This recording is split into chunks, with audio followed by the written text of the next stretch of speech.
السلام علیکم ورحمۃ اللہ وبرکاتہ۔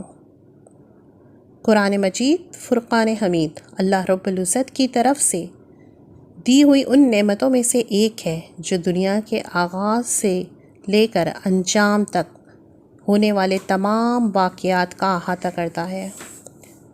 آسمانی کتابوں پر ایمان رکھنا ہر مسلمان کا اولین فرض ہے، مگر ہمارے اسی معاشرے میں کچھ افراد ایسے ہوتے ہیں جو اللہ کی وحدانیت اور اس کے وٹل وجود کے انکاری ہوتے ہیں۔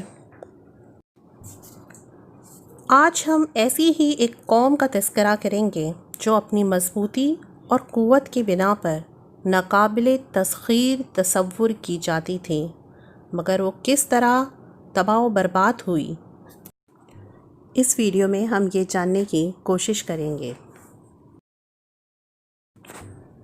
قوم عاد ایک ایسی قوم تھی جو بڑے طاقتور لوگ ہوا کرتے تھے، 40 ہاتھ جتنا طویل قد اور 800 سے 900 سال تک کی ان کی عمریں ہوا کرتی تھیں۔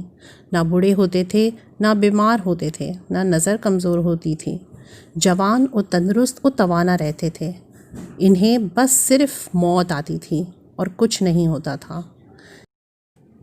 اللہ تعالیٰ نے اس قوم کی طرف حضرت ہود علیہ السلام کو بھیجا تاکہ وہ اس قوم کو اللہ کی پکڑ سے ڈرا سکیں، مگر وہ قوم بولی، اے ہود، ہمارے خداؤں نے تیری عقل خراب کر دی ہے، جا جا اپنی نفل پڑھ، ہمیں نہ ڈرا۔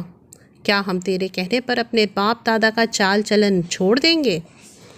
انہوں نے شرک، ظلم اور گناہوں کے طوفان سے اللہ کو للکارا اور تکبر اور غرور میں بدمست ہو گئے۔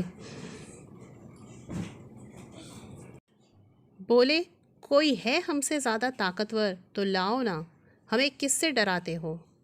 اللہ تعالیٰ نے عذاب کے طور پر ان پہ قحط بھیجا۔ ان کو بھوک لگی، سارا غلہ کھا گئے، مال مویشی کھا گئے، حرام پر آ گئے، چوہے بلی کتے کھا گئے، سانپ کھا گئے، درخت گرا کر اس کے پتے کھا گئے۔ بھوک نہ مٹی، نہ بارش ہوئی، نہ قطرہ گرا، نہ غلہ اگا۔ پھر تنگ آ کر اپنا ایک وفد بیت اللہ بھیجا۔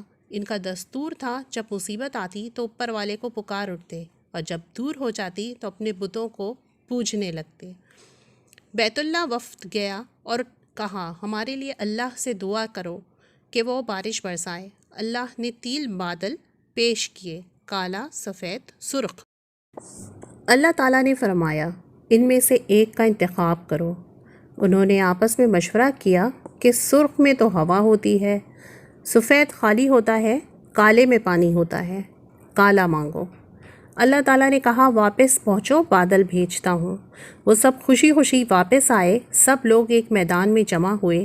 بادل آیا، وہ ناچنے لگے کہ اب بارش ہوگی، قحط مٹے گا، کھانے کو ملے گا، لیکن انہیں کیا پتا تھا کہ وہ بارش نہیں، اللہ کا عذاب ہے جو تم ہود سے کہتے تھے کہ لے آ، جس سے ہم کو ڈراتا ہے۔ اس بادل میں ایسی تند اور تیز ہوا تھی کہ جس نے ان کو اٹھا مارا، ان کے گھر اڑا دیے۔ 60 ہاتھ کے قد اور لوگ تنکوں کی طرح اڑ رہے تھے۔ ہوا ان کے سروں کو ٹکراتی تھی، اتنی زور سے ٹکراتی کہ ان کے بھیجے نکل نکل کر منہ پر لٹک گئے۔ بعض لوگ بھاگ کر غار میں گھس گئے کہ یہاں تو ہوا نہیں آ سکتی، مگر میرے رب کا حکم ہو کر رہتا ہے۔ ہوا غار میں بگولے کی طرح داخل ہوتی اور ان کو باہر اٹھا کر پھینک دیتی۔ اللہ تعالیٰ نے فرمایا، ہل تری من باقی، کیا کوئی باقی بچا ہے؟ اللہ تعالیٰ نے ان کو ہلاک کر کے دکھایا کہ جب تم اللہ کی اور اس کے رسول کی نافرمانی کرو گے تو ہم تم پر ایسی جگہ سے عذاب بھیجیں گے جہاں سے تمہیں گمان بھی نہ ہوگا۔ جو گناہ قوم عاد نے کیا سو کیا، لیکن سوچنے کی بات یہ ہے کہ جو گناہ قوم عاد نے کیا، کیا ہم بھی وہی نہیں کر رہے؟ کیا ہم اللہ کی حدودوں کو پار نہیں کر رہے؟ کیا ہم اللہ کو اپنی نافرمانی سے نہیں للکار رہے؟ توبہ کرنے کا وقت ہے، اللہ سے ڈرنے کا وقت ہے، قرآن کو غور و فکر سے پڑھنے کا وقت ہے۔ جن گناہوں کو ہم معمولی سمجھتے ہیں، اللہ نے ان گناہوں پر پوری پوری قومیں زمین بوس کر دی ہیں۔ اب بھی وقت ہے کہ ہم اپنی زندگیوں کو قرآن اور سنت کے مطابق ڈالیں تاکہ اس دنیا اور اس دنیا دونوں جگہ فلاح پا سکیں۔ استغفر اللہ ربی من کل ذنب و اتوب الیہ۔